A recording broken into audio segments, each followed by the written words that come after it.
Olá, queridos alunos do quarto e quinto ano. Eu sou a professora Marinalva. Estou aqui com mais uma aula de história para vocês. Como vocês estão vendo aí, esse é um mapa que mostra as terras indígenas no Brasil, né? Aí a gente dá para identificar por essa cor verde a quantidade de terras indígenas que há ainda no Brasil. Hoje, há cerca de 1 milhão de indígenas vivendo em território brasileiro. Eles estão agrupados em 305 povos. E hoje o nosso conteúdo é terras indígenas.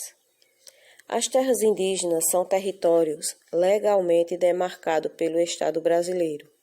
Isso quer dizer que o Estado brasileiro tem por obrigação protegê-los. Sendo assim, não é permitida a entrada de não indígenas nessas terras, a não ser com a autorização da comunidade indígena ou da FUNAI. Muitos territórios indígenas estão situados em mais de um estado. Isso acontece porque esses territórios já existiam antes da divisão do Brasil em estados, antes mesmo de existir o país. O mesmo ocorre com as fronteiras entre os países. Muitas vezes encontramos povos indígenas que vivem em 2 ou mais países, porque já ocupavam essas áreas antes dos países existirem, isto é, antes da criação das fronteiras. É o caso do Guarani, que vive em 5 países. São eles o Brasil, a Bolívia, o Paraguai, o Uruguai e a Argentina. Já os Yanomami, eles vivem no norte do Brasil e na Venezuela.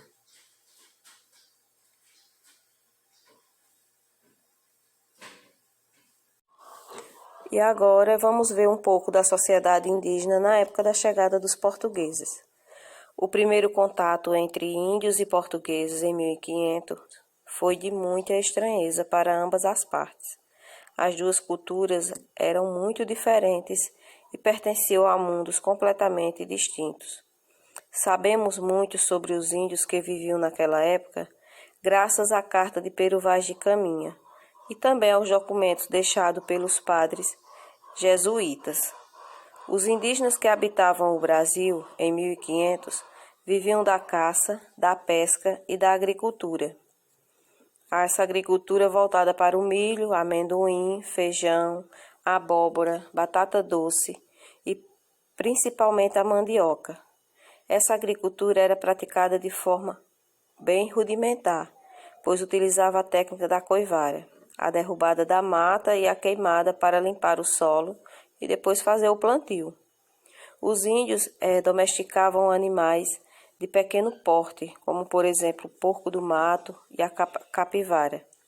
Não conheciam naquela época o boi, o cavalo e a galinha.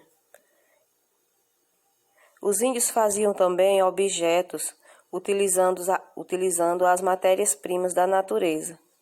Vale lembrar que índio respeita muito o meio ambiente, retirando dele somente o necessário para a sua sobrevivência. Desta madeira, construíam canoas, arcos, flechas e suas habitações, que eram as ocas. A palha era utilizada para fazer cestos, esteiras, redes e outros objetos. A cerâmica também era muito utilizada para fazer potes, panelas e utensílios domésticos em geral. Penas e peles de animais serviam para fazer roupas ou enfeites. Vamos ver agora um pouco de como está a situação atual dos índios no Brasil. De acordo com a Fundação Nacional do Índio, a FUNAI, a atual população indígena do Brasil é de aproximadamente 818 mil indivíduos, representando 0,4% da população brasileira. Vivendo em aldeias, somam 503 mil. Há, contudo, estimativas de que existam 315 mil vivendo fora das terras indígenas, inclusive em áreas urbanas.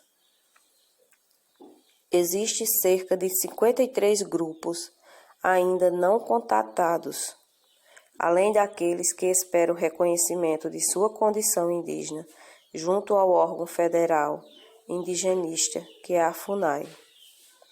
Cerca de 60% dos índios do Brasil, eles vivem na região designada como Amazônia Legal, mas registra-se a presença de grupos indígenas em praticamente todas as unidades da federação.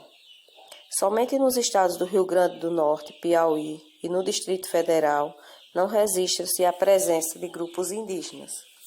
De acordo com a FUNAI, os índios brasileiros estão divididos em 3 classes. A plena cidadania do índio depende de sua integração à sociedade nacional e do conhecimento, mesmo que precário, dos valores morais e costumes por ele adotados. A Constituição realizou um grande esforço no sentido de elaborar um sistema de normas que pudesse efetivamente proteger os direitos e interesses dos índios. O governo federal entregou ao Congresso uma proposta para alterar a legislação brasileira no intuito de consolidar novos paradigmas. Trata-se do projeto de Estatuto das Sociedades Indígenas, que já se encontra em discussão. O objetivo é assegurar que a proteção dos índios brasileiros se dará com base no reconhecimento do seu diferencial cultural. E agora, para terminar, vamos ver algumas curiosidades dos índios. Os índios possuem muitos jogos e brincadeiras. Alguns são bastante conhecidos por vários povos indígenas e outros também são comuns entre os não índios, como é o caso da peteca e a perna de pau. Já outros são curiosos e originais. Tem brincadeiras só de menino, outras só de menina. Existem algumas que antes do jogo começar é preciso construir o brinquedo. Bom, nesse caso é necessário ir até a mata, achar o material certo, aprender a fazer o brinquedo e só então começar a brincar.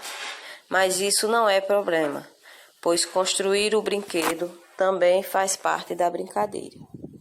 Então essa foi nossa aula de história de hoje. Espero que vocês tenham gostado. Fiquem com Deus e até uma próxima oportunidade.